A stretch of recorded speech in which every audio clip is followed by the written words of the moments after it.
जय हिंद दोस्तों। आज हम बात करने वाले हैं यूएस इलेक्शंस के बारे में। कमला हैरिस या डोनाल्ड ट्रंप, भारत के लिए कौन बेहतर? व्यापार रोजगार पर क्या होगा असर? दुनिया की सबसे बड़ी अर्थव्यवस्था और प्रमुख सैन्य शक्ति संयुक्त राज्य अमेरिका आज 5 नवंबर को अपने 47वें राष्ट्रपति का चुनाव करने जा रहा है। पूरी दुनिया की निगाहें अमेरिकी राष्ट्रपति चुनावों और उसके नतीजों पर टिकी हैं। मौजूदा उपराष्ट्रपति और सत्ताधारी डेमोक्रेटिक पार्टी की उम्मीदवार कमला हैरिस और पूर्व राष्ट्रपति डोनाल्ड ट्रंप के बीच कांटे की टक्कर है।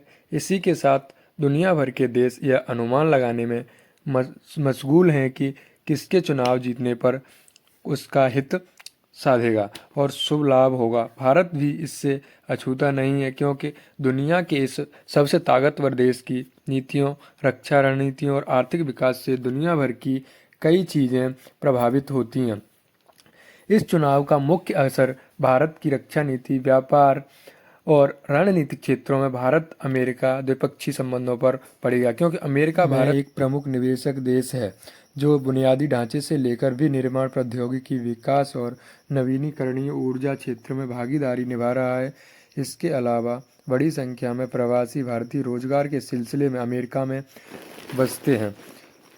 ट्रंप जीतते हैं तो भारत पर क्या असर पड़ेगा? आर्थिक विशेषज्ञों का कहना है कि अगर रिपब्लिकन उम्मीदवार डोनाल्ड ट्रंप चुनाव जीतते हैं और फिर से अमेरिका के राष्ट्रपति बनते हैं तो भारत के रिश्ते भी प्रगाढ़ हों, क्योंकि उनकी प्रधानमंत्री नरेंद्र मोदी से बहुत अच्छी दोस्ती है, लेकिन उनकी आर्थिक नीतियों से मुद्रास्फीति बढ़ सकती है। वह आयात पर टैरिफ लगा सकते हैं, जिससे विदेशी सामान महंगे हो जाएंगे। डोनाल्ड ट्रंप की कंपनियों को अमेरिका में अधिक उत्पादन करने के लिए प्रेरित करते रहे हैं, जिससे लागत में भी बढ़ सकती है।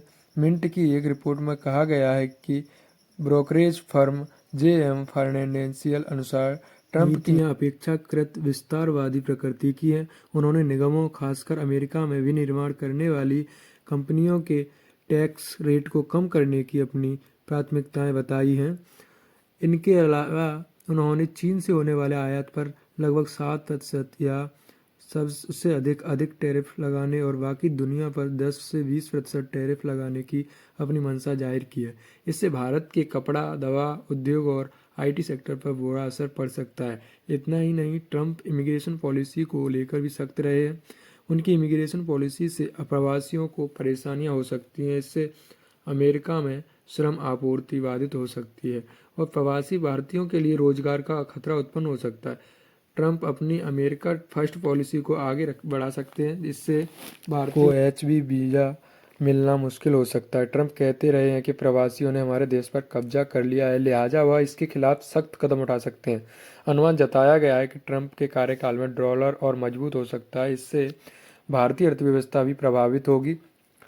दूसरी तरफ कमला हैरिस को उदारवादी और यथास्थितिवादी माना जाता है। वह भारतवंशी हैं, उनकी पारिवारिक जड़ें भारत से जुड़ी हैं, लेकिन कुछ मौक़ों पर उनकी रुख भारत के प्रति सख्त रहा है। उन्होंने 2019 में जम्मू कश्मीर से अनुच्छेद 370 हटाए जाने के मुद्दे पर भारत के खिलाफ रुख अपनाया था, लेकिन जब से उपराष्ट्रपति चुनी गई हैं तब से भारत से जुड़े मुद्दों पर चुप और तटस्थ रहती हैं।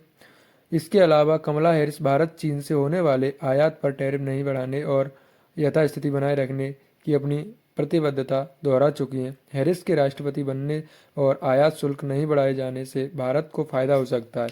भारत अमेरिका को आईटी सेवा, फार्मास्यूटिकल्स और दवाएं, रत्न एवं आभूषण और कपड़ों का निर्यात करता है। हैरिस H-1B वीज़ा को लेकर भी उदार रही है। इससे भारतीय प्रवासियों और तकनीकी पेशेवरों का अमेरिका जाने की राह आसान हो सकती है। हालांकि कुछ लोगों का मानना है कि हैरिस के राष्ट्रपति बनने से भारत को समस्याओं का सामना करना पड़ सकता है, क्योंकि उनके राष्ट्रपति उम्मीदवार टिम वाल्ज ने चीन के संबंध। हालांकि अन्य लोगों का मानना है कि जब अप्रवास के मामले में कमला हैरिस भारत के लिए सही होंगी।